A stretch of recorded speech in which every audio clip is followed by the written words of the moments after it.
Welcome back to another Alliance War video. This is war number 9 for season 29 of the Alliance Wars.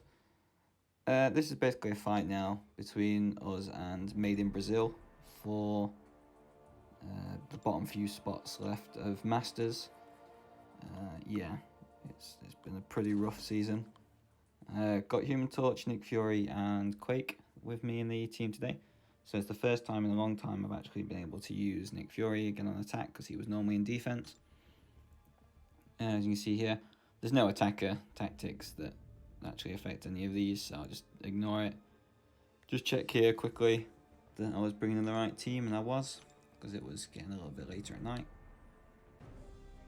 So I'm going to go on to our first path here, which is path 6. We're doing path 6 in both sections. We've got this Dr. Doom here. I was just trying to figure out what was best, and I spoke to the other officers whether to use the pre-flight for this or not, and we decided that yeah, especially with it being a rank 4 Dr. Doom this time against my little puny rank 3 Human Torch, that the pre-flight was going to be best. So I do what I normally do, activate it here. I know I've got plenty of time on the boost, so I'll just back out to the home screen to make sure that the pre-flight applies. I've noticed watching other people's Alliance War videos that most people don't tend to do this anymore, but I'm just always still dubious and cautious. I've got these combat regens in the overflow, and I'm going to take some blocked damage from a parry, especially from the fact, like I said, it's a rank 4 Dr. Doom. I know, because I saw the guy's profile, he had like 14k prestige, so it's pretty obvious that Doom was rank 4.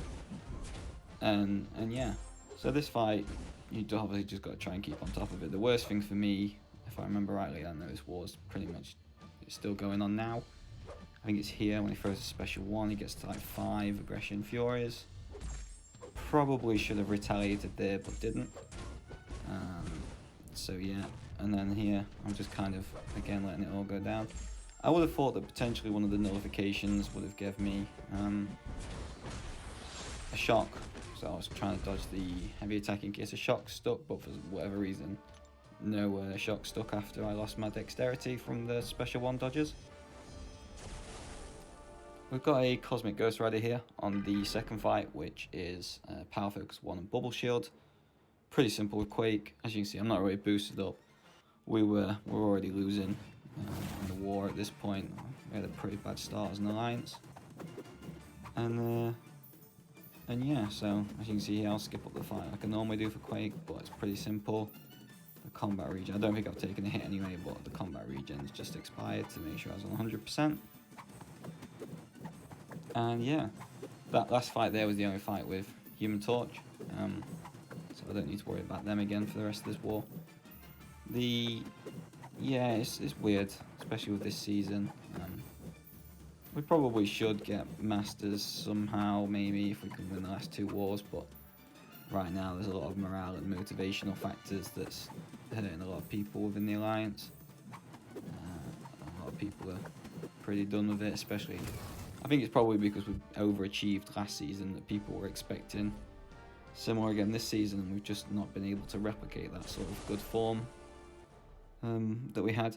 Because even last season we came up against all of the top alliances and we still was very, very close to having a lot of 1, maybe 0 death wars, whereas now it's more like 5 to 6 on average probably every war. So you're probably not going to finish Masters realistically if you kind of ending with that many deaths as an alliance. Not unless, obviously, the opposition has a very bad showing. Here, I just put on a 10% boost. I thought I'd use some energy now while I could, sort of thing. Penny Parker, again. These are just mainly Quake fights where people keep sticking Penny at the minute. This one's Rage, which is kind of annoying now with the way that Kabam changed it so that Rage can't be affected by ability accuracy, because it just means it takes a lot longer. But yeah, so this fight's just obviously a normal Quake fight, just sit in the corner, dodge as much as you can, and just, yeah, slowly but surely get the fight down. As you can see there again, it's one of these fights where I can't quite tell whether these have got the physical resistance maxed or not.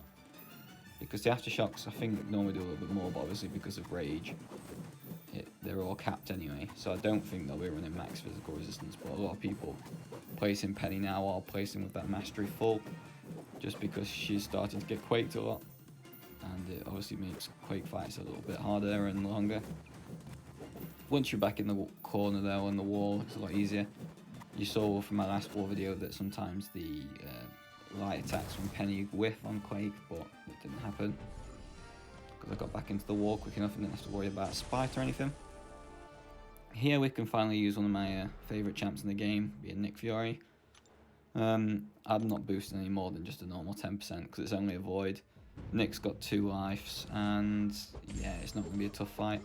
Power focus 2, which is what I prefer anyway. I much prefer void to throw a special 2 and a special 1. He chooses to ignore me.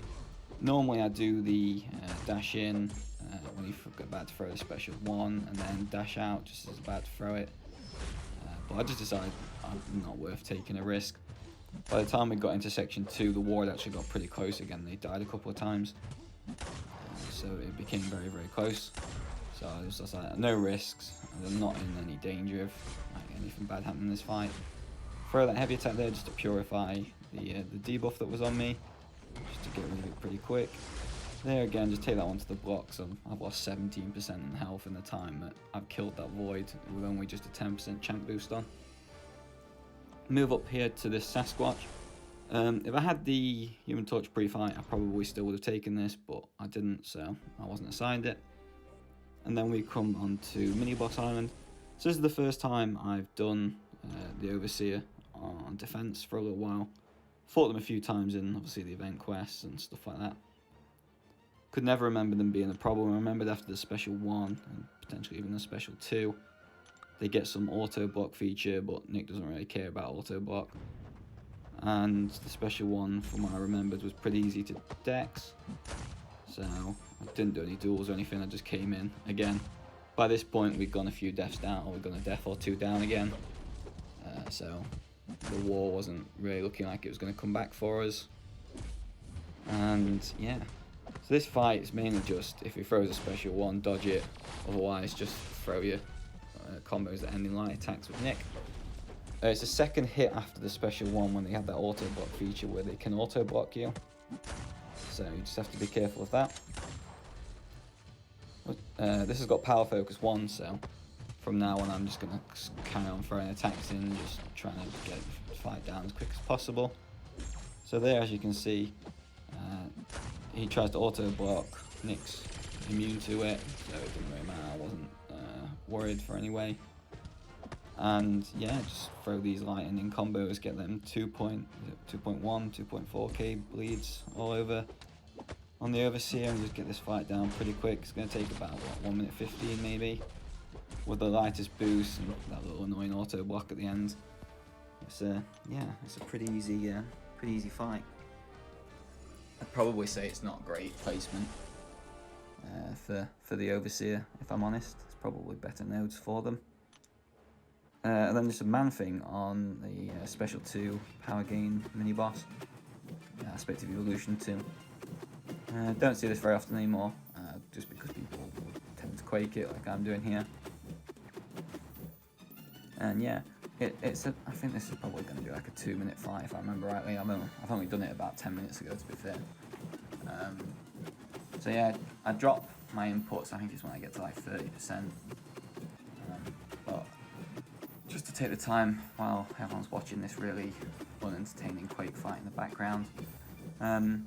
Yeah, this season for a lot of people it's been a bit of a distress and a bit of a nightmare. I do think we probably expect a little bit too much of ourselves. We don't tend to spend boost or kind of match any of the top alliances in terms of overall, yeah, just expenditure and probably boosting and stuff like that, like I said before.